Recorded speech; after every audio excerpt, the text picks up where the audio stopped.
Hello everybody, welcome to my beginner guide to Balatro. Now, I say beginner guide, but really what I want to talk about in this video is how to make your runs while playing Balatro more consistent. Some things you want to be looking out for, as well as just some general tips to make sure you get as far as you can, as consistently as possible, so you're not just starting over run after run, just bashing your head into a wall, trying to figure out what's happening, right? So in order to demonstrate this, I'm actually going to go over all the way to the last deck here, the erratic deck, because there's some things I want to talk about with this deck, and I don't want to spend too much time on this because there's definitely a lot to talk about. But this screen right here, this is probably the most important screen for determining whether or not your run is going to be going far, or if you should just reset right now and start again. There's a couple of key places that you need to look at though.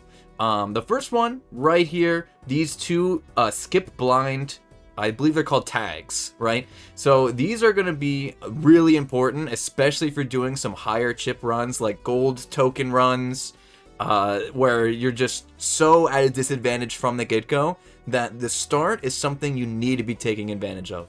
By far, the biggest advice that I can give to someone who wants to be consistent, especially with their challenge runs, look at these two tags, and if you don't see something that you like or that you can utilize, just go to options, hit new run, and play, and start again. Because that's honestly going to get you so much further with your runs. Right here, this coupon tag, initial cards and booster packs in the next shop are free. This is an incredible early game tag. It gets you a build right away. It's just super convenient and nice, and you don't have to worry about money. Especially if you're using a deck that's not the yellow deck where you start with that extra $10. So definitely keep an eye out for these. The other thing you want to be looking out for, right here, the hook. The first boss blind. This is going to be a big factor in whether or not you want to be restarting runs, especially if you're using decks like the erratic deck, where all of your suits and card numbers are just totally randomized. This deck right here, just looking at it, I have 23 clubs, right? I just have so many clubs in this deck. If this was the boss blind that debuffs all clubs, I'm resetting immediately, right? It's just not even worth my time. I just don't want to deal with that. Another thing with the erratic deck you want to be looking out for, this screen right here, by the way, I referenced it just a bit ago. It's really confusing. There's a lot going on here, but it's super important information, especially if you're doing erratic deck runs. Like I said earlier, you're going to be looking at here. This is telling you how many cards in each suit that you have. So I know just by looking I have a bunch of clubs, but if it's not this extreme, this will give you the exact breakdown so you don't have to count. And it'll also tell you how much of each specific card you have. Just taking a look at this right away, I have a bunch of kings, aces, and sixes. So maybe I want to go into some sort of like king ace deck, right? Where I go for full houses with those two cards, right? Start building my deck around that. Maybe I want to try to get them on the clubs to go for flush houses, right? These are the things that I'm going to be thinking of just by looking at this screen. I know exactly how I want to make my deck, and then I can utilize stuff like the coupon tag here to really get a good start and making that deck a reality and pushing my run as far as possible without having to do a bunch of resets or anything like that. So this screen right away, immediately, just this super most useful, you gotta look at this. Like, you have to look at it, you have to analyze it. If you don't like it, just hit new run, play, and there you go. So just to quick end this video, I just want to go over my thought process for this particular screen right here.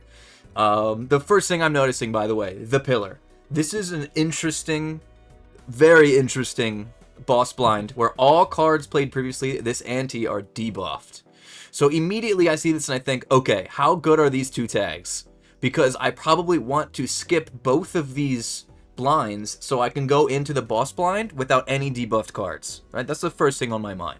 So I see right here we have a foil tag where the next time Joker becomes available, it's foil, and I have a Mega Arcana. Mega Arcana is really good, especially if you're trying to make like a specific deck focusing around a particular suit or card.